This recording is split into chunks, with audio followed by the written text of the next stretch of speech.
In fact, when I was going mainstream, no, nag-SM kami recently, exclusive na. So I did, again, all our research, no? So, na-recall ko lahat. And so I've been reading a lot about child protection and so very fresh ngayon sa akin all the data na 1 out of 3 children suffers from abuse. Actually, and so I think, no, I don't know if you know these actors. This is Coke Bolipata. He's a renowned violinist, actually. No, I'm sure many of you have not seen him. He's not really an actor, it's his first time. And Julian Duque, the boy, was one of his students. No? He was 7 years old when we did that film, and he's already 13 now. Surprised, no? I mean, many of you probably haven't heard of this film. And he's 13 now, and miracle nga sa amin, nabuhay kami.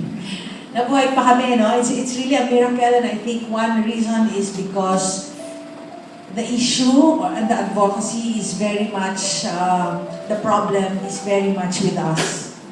No? And I think, amazing yan. So I did this film in 2008. It was a Cinemalaya entry. And for 4 years, we had been going around different schools, communities, locally and abroad. Also festivals. No? Naka-travel na rin siya 10 years, mga 10 countries. It has its share of awards and all of that. And I really consider it a miracle that we're still alive. I think it's because last September of 2012, I had the chance to show it in an all-boys high school.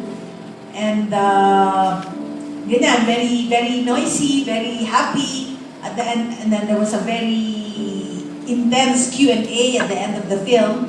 And when I was going home, there was this young boy, 4th year high school, who shook my hand, and his voice was breaking, thanking me. His voice was breaking, so I first said, "Do you have your guidance counselor here?" And then he said, "No, ma'am, it's okay.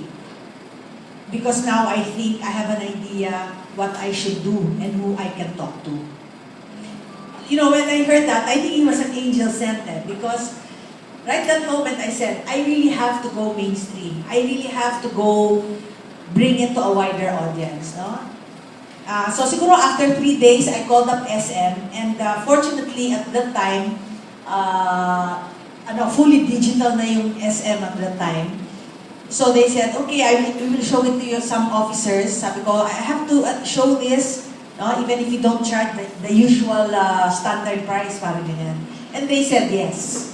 No? So siguro a dozen officers watched, and they said yes. It was an emotional decision. I didn't realize what it would take, no?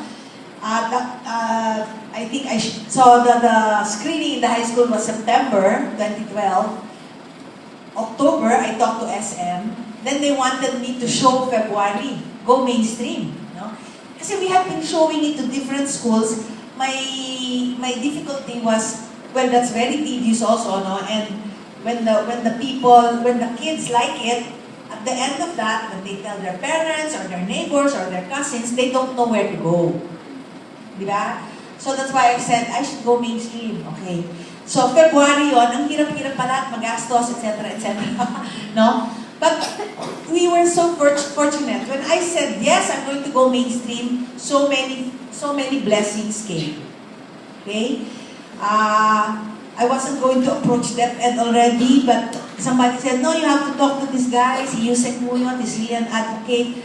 O sige, I emailed him December 25. He wrote to me December 25 also. No? Sige, I'm going to introduce you to so many child-based organizations.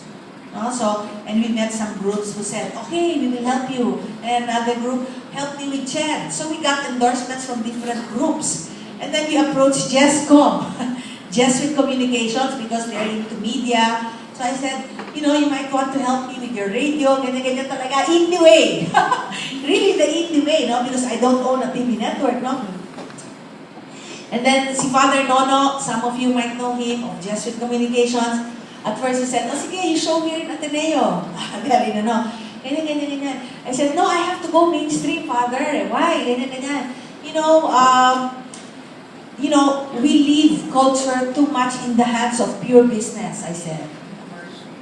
Pure business. I'm not saying there's anything wrong with business, but people with, we want values, schools, churches, ganyan. We have to be able to be part of pop culture also. Ganyan ang akin. Sabi niya, you want, I will help you with the Catholic Educational Association of the Philippines. Say, of course! Sabi ko, ganyan, ganyan.